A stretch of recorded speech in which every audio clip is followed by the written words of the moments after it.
mereka ada dengan hero itu. Nah, sekarang kita lihat ya. Celebrating win. Event yang kedua hari ini. Game yang pertama RQ Hoshi versus Geekfam, dan ini dia 3 banning yang udah pasti bakal ada Hellcard di sana.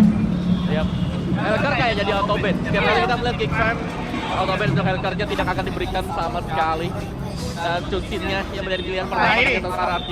Zushin walaupun gak ada Yiv ban, seberani itu berarti teman-teman dari RRQ untuk berani nge-trade-nya nih mid laner-nya. Mungkin aja Zushinnya emang ditugaskan untuk di tempat lain. Yep. Gimana pun caranya pokoknya Zushin ya nggak harus ketemu sama Yiv untuk head-to-head match-up-nya. Tapi walaupun begitu, ngomongin poking damage, Yiv emang powerful banget di laning. Iya, Alpha ada. Tapi Nolan Secepat itu dan seawal itu ternyata Bro. Ya, Nolan ya untuk targeting ke arah Zushin juga. Dan Gatot Kaca, Baweski yang mempopulerkannya. Iya. Tapi ini bisa di tangan Veldora juga ya buat Gatot Kacanya dia. Tapi balik ini adalah sebuah pendekatan yang berbeda lagi yang dibawakan dengan Geekfam. Agak berbeda, kenapa? Karena mereka akhirnya banningnya buat Suyo. Iya. Setelah kemarin mereka lepas terus, mereka lawan terus, tapi sekarang ditutup. Apakah karena Zuzujin? Mungkin beda rasanya ketika menghadapi Zuzujin. Iya, tapi ada Alpha. Kalau memang ada fighter-fighter yang pengen diaktifkan kembali ya. Walaupun gak ada Matilda ya. Gak ada masalah sebenarnya. Alpha adalah hero yang mandiri juga kan. Ya. Dia tipe yang independen atau bahkan mungkin nanti tiba-tiba muncul juga Angela. Oh. Possible banget loh untuk Alpha Angela ini akan muncul kembali. Mengingat bagaimana Nolan biasa kesulitan juga untuk bertarung untuk saat ini Link dan Edith. Aduh Assassin versus Assassin. Yap, dan season 14 ini adalah menurut gue pribadi ya, ini terserah mau ikut atau gak setuju. Karena Zuzujin adalah user Link terbaik menurut gue di season ini. Link ya? Karena dengan macro play-nya loh, walaupun mereka dalam keadaan kalah, minion dari player lawan ataupun dari tim lawan itu jarang sampai ke dalam base dari RRQ. Dalam keadaan RRQ kalah ya, dengan penggunaan makro yang begitu baik yang bisa dilakukan oleh Zuzujin itu sendiri. Ya, cut wave-nya benar-benar Cut kejam banget. wave-nya, bagaimana cara dia balik lagi menuju ke base-nya, balik lagi tuh ke cut wave-nya lagi, dan sekarang Eve-nya dikeluarkan kembali. Oh, ini Eve udah pasti sih bakal jadi pilihan karena kebetulan gak di-ban juga. Tapi kalau kita lihat dari sisi yang lain ya, sebenarnya ini ngebuka potensi masih ada EXP untuk Khalid. Karena kita udah sempat mention kan beberapa kali kayak combo Gatot Kaca Khalid atau Gatot Kaca Tigreal. Sebenarnya memungkinkan banget loh untuk Tigreal tetap dibawakan. Tapi mungkin hero-hero gold laner-nya ini yang bisa connecting juga di early game sama Geekfam-nya nih dengan 3 hero yang sangat-sangat ofensif di awal game. Iya. Kayak mereka sebenarnya ya mungkin dari RKOC harus mencari jalan sih untuk tim fight mereka sendiri. Tapi mereka udah punya satu Link yang bisa langsung berada di samping dari Eve.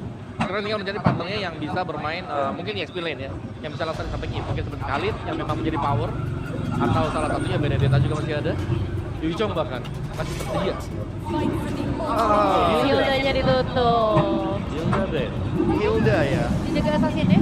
Ini kayaknya targeting sih lebih tepatnya. Karena kan tadi udah kebaca juga ya bagaimana pergerakan untuk nge-handle hero-hero yang emang one way ticket. Contohnya kayak Link Hayabusa. Tapi aku merasa kalau misalkan emang diganti nih alternatifnya untuk Khalid. Let's say itu adalah Benedetta. Aku merasa kayaknya Benedetta juga nggak menang-menang match up banget sih kalau nanti ketemu di lane jauh. Karena Benedetta kan dia bakal jadi tank. Jadi bakal beda juga untuk deliver damage yang diberikan. Dan Cross Regen Data Edith memang menjadi salah satu hero selama di FPL Philippines Season 14. Ini jadi hero yang kedua untuk sering di-pick karena kan kalau tadi yang pertama Zushin kayaknya benar-benar kayak nggak lepas nih. Masih ada di ban atau di-pick. Ya, kalau Edith itu adalah yang paling banyak diambil dan wow, ramai sekali yang ada di Bandung. Yap. Dan kenapa mungkin ya Erik masuk ke dalam most pick ini itu karena dia punya typically dengan defense item punya magic damage juga sehingga dari marksman-nya ini kadang-kadang nggak bisa untuk memberikan perlawanan kalau sudah dikunci dengan Edith. Dan fleksibel. Ya. Jangan lupakan fleksibilitas dari Edith. Ini mana di XP lane, dia bakal strong banget, dia bakal punya Starlium Sight juga sebagai salah satu item damage deal. Dan Natalia, good choice. Karena kita udah pernah lihat ini, Natalia untuk nge-counter Link. Dengan efek dari Silent Natalia, Linknya bakal langsung turun dari tembok. Oh, jadi dia langsung menuju ke arah banding juga. Ini bisa jadi sinyal untuk Yuzong muncul loh. Iya, Yuchong. Ini aku suka banget sih kalau ada Yuchong memang untuk bisa mengkontes juga kan. Real Manipulation ada di sampingnya. Tapi Nathan dan Itu dia, Rangko. Combo klasik dari Idok dan Skylar. Siapapun yang digigit, siapapun yang belakang oleh Bloodhound, pasti bisa kena burst oleh Nathan. Iya. Jadi bakal jadi pembuktian juga ya, apakah mereka memang ready untuk Geek melawan strategi sendiri dengan Chow yang diambil tuh. Final prediction dari para panelis. Profesor AB. RRQ kayak lebih solid aja sih. Oh, dan sekarang Pak Puno. Oke, saya Geek. Oke. Udah biasa gak sih? Ini dia. Kalau Kita kita tidak akan pernah sama ini. betul, dan segera menyaksikan untuk game yang pertama hari ini antara RRQ versus Geek Fam bersama Ranger Amanda dan Liv Kocok. Wow! Terima kasih banyak Emin. Lihat betapa penuhnya Eldorado oleh para sahabat Mobile Legends Indonesia dimanapun kalian berada. Yang masih mau merapat, kalian masih mendapatkan kesempatan karena ini masih panjang. Dan juga ini yang menjadi kesempatan untuk Geek Fam membuktikan kalau mereka masih tetap bisa menjadi Kryptonite untuk RRQ atau raja dari segala raja sudah berubah. Mari kita menyaksikan bersama-sama. MPL Blue, mana tepuk tangannya? Let's go to the land of down. 3 tim yang belum pernah meraih juara MPL sekarang mungkin saja mencetak sejarah baru. Tapi lawan mereka adalah RRQ. Mungkin saja bisa, tapi ini agresif banget early game Sutujin. Iya, tampaknya first blow. Byron di sana bersama dengan Susujin dengan siap dan sigapnya berhasil mendapatkan first blow. Wow, Baloyski, Chow. Gue sempat mikir tadi Chow-nya akan ada di X-Pillen. Ternyata X-Pillen-nya adalah Gatot Kaca. Sempat ngebahas kemarin, dari Baloyski ini identik dengan hero-hero yang memang makronya kuat, tapi mikronya nggak terlalu berat. Tapi apakah Chow ini cocok untuk Baloy? Oke, tapi kita menyaksikan di mana para pasukan dari tim Geek Fam mereka menginvasi habis-habisan karena itu yang dibutuhkan untuk menghambat pergerakan dari seorang Susujin. Tapi Susujin tiba-tiba datang ke depan sana. Walaupun waktu yang dikeluarkan untuk seorang Susujin banyak, tapi kalau poin kill didapatkan Susujin lagi, ini sama aja bohong nih. Itu dia. Apalagi dari Trill Emblem ya, klasik Chow Roamer. Damage-nya akan ada dan 3 kali jump. Bakal sakit banget ya damage-nya. Oke, lihat. Ini terlalu sakit. Turning out yang diberikan waktu untuk seorang Susujin dan Retribution dari Vincent telah keluar. Dan bahkan kita lihat sana dapat. Hampir saja mereka merasa mendapat keuntungan. Tapi informasi terlihat, tapi itu almost is never enough. Kali ini Baloyski standby untuk Senpu yang dia miliki. Masih belum menurunkan range juga ya untuk membantu posisi dari Sutujin. Tapi level 4 masih tetap bisa digapai. Masalahnya ada di Turtle. Apakah Turtle pertama ini menjadi objektif untuk RRQ atau bahkan Mirror? Ya kayaknya harusnya Susujin masih punya power dari Purple-nya karena Purple-nya baru dapat jadi masih lama. Dan untuk para pasukan dari tim Geek Fam mereka tinggal melakukan setup supaya Vincent bakal masuk dengan legowo menuju ke arah Purple. Gak segampang itu karena Dairon udah ambil kendali di Turtle-nya, di reset dan Baloyski. Ini benar-benar menjadi mata untuk Geek Fam. Yes, menjadi mata untuk Geek Fam. Tapi lihat di depan sana, Baloyski distraction telah dikeluarkan. Baloyski terkena 2 damage sekarang ini gak baik banget untuk dirinya. Karena walaupun memang hanya setengah darah, tapi itu bukan darah yang cukup untuk menahan damage yang diberikan oleh para pasukan dan tim RRQ. Masuk di level 4, Way of Dragon ready. Idok dikit lagi level 4 juga masih membutuhkan waktu. Tapi dari keduanya setup akhirnya Geek mereka yang tarik. Yes, tapi ini kalau kondisi dari Susujin, dia berada di level 5. Cuma sana ada jasa membawa lihat banget power of retribution. Bakal dibalaskan Susujin. One-time move melawan Susujin. Lihat Vincent, bakal satu membawa bisa dapatkan seorang Vincent. Susujin masih mau lebih. 2 poin kill dapatkan. RRQ mengajar habis Geek Fam. Di backline mereka tidak ada yang tersisa. Wow, Turtle yang berhasil diambil. Bukan hanya Turtle, poin kill pun mereka ungguli Geek Fam. Setup yang mereka lakukan sayang sekali gagal. Wow, only 7 yang percaya kali ini kalau Geek Fam mampu menumbangkan dan tidak memakan yang mantap. Hidok berhasil mendapatkan satu benua yang strike untuk seorang Hidok. Defense sangat sakit berhasil membalikan dan malas tuntungan di tangan dari Geek Fam. Dan Geek Fam butuh menampar sisa caster yang bertugas. Iya dengan 4 suara tadi ya. Tapi hadir lagi Sutujin tempo yang gak pernah turun. Oke, tapi Kadera Dicari. mau coba dicari. Di mana Kadera berada, lihat Messi ketek saja. Dan Skylar yang dapetin poin killnya, ini yang bahaya. Mendingan poin killnya di tangan Susujin dibandingkan Skylar. Mungkin tadi kelihatan ya dari Idok tumbang, tapi dia ngebuang flickernya. Tanpa ada flicker, Cadera langsung menjadi target juga. Sutujin, mereka selalu tahu kemanakah Sutujin harus landing. Ya, Susujin harus landing. Tapi Rins kali ini lihat dia berhasil untuk memberikan sedikit gerakan defensif untuk para pasukan dari tim Gifam mencoba untuk mencuri diri dari arah mid lane. Counter Strike dan juga Berserker Fury ini sama-sama udah punya satu item dari kedua jungle-nya. Tapi kalau kita lihat Golden, Skypiercer loh untuk Cak Dera. Dia pengen cari point kill yang sebetulnya sekarang belum ada gerakan-gerakan ganking. Dan bahkan kalau menurut gua agak terlalu worth it. Nggak terlalu worth it kalau dia langsung berikan Skype seperti ini. Sedangkan Saudora di arah bottom lane, maka coba dipaksa untuk arah guardiannya. Memang terlalu sakit, tapi itu dia Susuji cuma mainin poking karena dia tahu Turtle di arah top lane, nanti Veldora akan sedikit terlambat. Tapi bahkan gak dikasih pulang, Revitalize-nya tertrigger.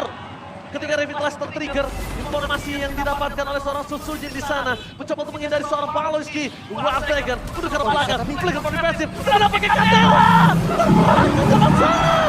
Tyrant! Berhasil mendapatkan satu poin kill penting dan semua terdistraksi dengan Tyrant. Waktu yang cukup banyak diberikan oleh seorang Tyrant. Dan Paloski tidak ada lagi Wild Dragon. Dengan Vincent, depan Susuji! Berhasil men-take over. Lagi dan lagi Vincent kehilangan turtle mereka. Berhasil didorong tadi oleh Skylar. Super position yang akhirnya membuat Vincent gagal untuk mendapatkan turtle dan lagi-lagi tetap dipegang oleh RRQ dari tempo. Keuntungan mereka pegang segalanya. Namun hati-hati, Baloy dia nggak pernah lepas. Oke, tapi di pasar dengan ada ball lihat. Wallace tinggal dicoba untuk bisa bertahan. Dan Michael tapi dengan sana Sojin. Vincent benar-benar harus lebih fokus. Vincent tidak boleh memberikan satu retribusinya secara sia-sia lagi karena dari tadi Vincent udah dibukakan jalannya, Lim. Itu dia. Dan tuning dari Baloy jujur. Ini pasti menjadi hari yang sangat menjengkelkan untuk Sutsujin. Ditempel terus dari level 1 bahkan. Dan wow, 92%. Wah, gila. Berbanding berapa? One by one situation, bukan hal yang baik. Dan bahkan di depan sana Sutsujin bisa saja menumbangkan sana Vincent, tapi trigger disiplin yang berhasil didapatkan. Dan Rand, Wahab Dragon, Darat! Kali ini Darat tidak akan disia-siakan. Satu point kill, lembaga dapat soal power defensive telah dikeluarkan Sutsujin selesai pada straight out. Lembaga peringatan, double kill, didapatkan oleh seorang Kadera. Tabungan Skypiercer yang sangat-sangat baik untuk early dari Cak Dera. Masalahnya di posisi lain Skylar sampai dapetin orange buff-nya loh. Ini namanya mirroring yang sempurna. Karena di bagian bawahnya gak hancur juga dan bakal di defense. Wow, ini mengerikan sekali sih kalau menurut saya. Permainan dari tim Gifam, mereka benar-benar membawa game ini supaya bisa bermain metode late game. Tapi itu juga bukan jawaban masalahnya, Lee. Jawaban metode late game bukan ada di tangan dari para pasukan tim Gifam. Sedangkan saya melihat kuatnya mereka di metode late game itu ada di RRQ. Tapi jangan lupa Ji, defensif dari Geekfam. Bahkan kemarin mereka menang atas Fnatic Onyx pun itu karena defensif mereka yang begitu kuat. Tapi Nathannya dicolong, itu problemnya. Ya seenggaknya masih ada Aboy. Dan Wild Dragon, karena Dairen kembali. Lihat di all in, tembakan peringatan. Dairen tidak ada jawaban untuk bisa bertahan hidup. Tapi informasi yang sudah didapatkan tidak ada the way of Dragon. posisi dari Skylar juga pasti tidak peduli juga, dia akan ngambil Tara. Baloynya banyak banget. Oh, Baloynya bonyok, penetrasinya hanya ngenai setengah darah. Perpasukan dari tim Gifam. Lihat di depan sana, Susujin bakal coba untuk masuk dalam menuju seorang Kadera. Setelah beli rambakan retribusi akhirnya dari Vincent masuk dalam sebuah retribusi. Dan lihat Sutin, bantu everybody! Double kill! Suki mau double kill, masih terlalu kuat di depan sana. Dan akhirnya Skylar datang membantu damage yang telah diberikan. Berhasil mendapatkan 3 point kill. Membuat perpasukan dari tim Gifam rugi total. Turtle dan 1 point kill saja, tapi ditukar dengan 3 kill. Dan lihat Skylar selalu punya buff. Skylar ini punya Turtle dari mid yang dibongkar, membuat Geekfam akan semakin sulit lagi bergerak. Dan Entropy agresif. Entropy agresif yang tidak boleh dilakukan ketika Aboy punya real world manipulation, Lim. Ya. Nah balik lagi, spell dari Skylar bukan flicker. Menggunakan Purify, harusnya lebih santai lagi. Masih didapetin red buff. Vincent semakin tertinggal karena nggak ada lagi di lahan farmingnya. Pemain Link yang mungkin selalu ada di tangan dari tim RRQ. Lihat permainan Link yang luar biasa. Link yang bisa kita bilang salah satu hero yang cukup sulit untuk berada di meta sekarang dari The Wild Dragon. Lihat Crimson Dragon tidak bisa dikeluarkan. Dan Rams yang only menjaga seorang lanes. Tapi single target yang selalu dilakukan Geekfam hanya bisa mengimbangi dari segi point kill. Dari segi landing phase dan goldnya belum bisa, Lim. Makanya defensif Geekfam ini terus perlu diwaspadai juga. Mungkin kasusnya akan berbeda dengan Geekfam yang kemarin. Karena sekarang ada Sutsujin yang menggunakan link. Dia bisa langsung terobos, dia bisa langsung masuk ke bagian belakang. Jadi bukan hanya front to back. Mungkin kalau front to back ada di Skylar, dia bisa ngasih damage-nya. Holy Crystal juga udah jadi. Wah ini udah eksplosif banget damage-nya. Tapi untungnya Vincent nggak terlalu jauh sih dari segi goldnya, Lim. Masih bisa ngejar kok dalam under seperti ini. Cuman ya kalau ngomongin gold dari Vincent, lebih ke level sih. Dia masih bisa pick up juga. Oke, tapi lihat Wild Dragon telah berhasil mendapatkan seorang Dairan kembali. Jarak belakang menjadi target utama mereka. Ketika seorang Amoy, dia bersama seorang Baleski. Terlalu sakit, tapi lihat Kadera. Dia pesawat telah dikeluarkan. Menunjukkan seorang Amoy. Dan dia tidak tahu bahwa Kadera bisa melakukan penetrasi di depan. Bloody Heart! Sudah kill. Lihat Kenton Maniac. Sosoche dan beberapa tidak gagal. Dan triple kill hanya untuk Sosojin. No Maniac for this time. Ya, tapi tetap 4 yang harus tumbang Ji. Menyisahkan seorang saja dari Cadera. Pasif dari Bastard udah ke-trigger. Itu 1 kali basic attack aja. Yes. Dan Sosojin dengan hasil yang dia miliki, Lim, dia nggak terlalu takut untuk bisa langsung menunjukkan waktunya, nggak akan ada yang sia-sia. Berhasil mendapatkan Lord oleh Buff Jungle dan bahkan Vincent. Out dari seorang Nolan. Patah total. Itu dia. Dan ini udah mulai ya. Kelar. Dia udah sampai di power spike-nya. Dan Apoy, Anjing mania mantap! Untungnya nggak ada following up damage dari seorang hidup. Dan akhirnya para pasukan dari tim Ifam, mereka masih bisa meredakan gameplay. Tapi kita ada para pasukan dari tim Ararku. Menunggu karena Lord selanjutnya tapi tidak ada pasif di arah mid lane, Lim. Itu dia. Tapi gue suka sih pergerakan anarki dia selalu bersihin jungle. Jadi gak ada nih objektif atau goal yang bisa ditarik sama Gifman. Dan jangan lupa nih, Scalar yang sudah ada power spike-nya, Sujin juga udah ada. Jadi bagian belakang Cadera mungkin ini bakal jadi incaran dari kedua. Siapapun yang melakukan defense, Wild Dragon ke arah yang salah. Balance range-nya udah langsung di following up damage. Tapi dengan adanya super minion yang masih bergerak di arah top lane, masih bisa untuk mereka hajar dan untuk pasif dari Gasper dan Kiko masih ada. Masih bisa di defense harusnya. Dan Veldora, dia harus benar-benar responsif. Ketika ada inisiasi, dia lakukan juga. Lim, mata menuju ke arah hidup, Lim. Lim, mata menuju ke arah seorang hidup. Tapi Cadera! Cadera! Bahkan tidak akan sana berpasukan dan tim orang kita melakukan clear di arah baseline mereka. Sosojin bisa menerangkan ke double kill. Double kill lagi for Maniac. Lagi tidak ada Maniac untuk Sosojin. Di depan sana menuju ke arah base. Melihat dia apa terjadi sekarang melakukan sounding untuk seorang Apoy. Fokus ke arah base dari Sosojin dan bahkan Raja dari segala raja menghancurkan Geek di game yang pertama. 11 menit saja. Tonight. Yap, hanya butuh waktu 11 menit. Dan itu waktu yang sangat cepat. Game pertama yang sangat-sangat manis terlihat dari RRQ. Bahkan defensif Geek Fam yang terkenal begitu kuat sampai mampu mengalahkan Fnatic Onyx. Ternyata gak bisa. Sky King mungkin bisa dipulangkan, tapi The King of the King masih memegang momentum di game yang pertama. Ditempel habis-habisan. Ternyata Udin berhasil membalikkan keadaan. Sudin, sang raja baru, sang raja. Tidak ada kata yang mengucap sedikit pun.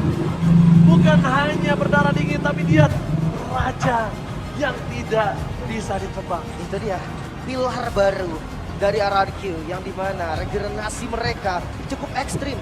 Banyaknya player baru yang datang, tapi ternyata mereka yang sekarang ada di playoff dan masih konsisten. Masalahnya lawan mereka juga King Slayer. Kemarin kondisinya mirip. Yang pertama juga Fnatic Onyx bisa lah pegang kendalinya. Game 2 Gigfam. Tiba-tiba dibalikin. Nah itu dia, mentality dari Geek Fam. Mampukah mereka masih bawakan hal tersebut? Ya, kita bakal menyaksikan apakah Gigfam mampu kembali keadaan. Tapi ini dia, para raja dari segala raja, King of Kings.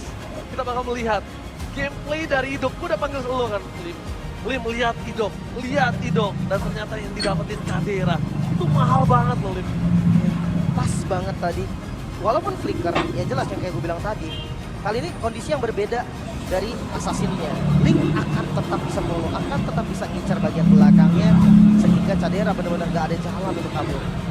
Oke, tapi tentunya kita menuju ke panelis. Nevin, take it away.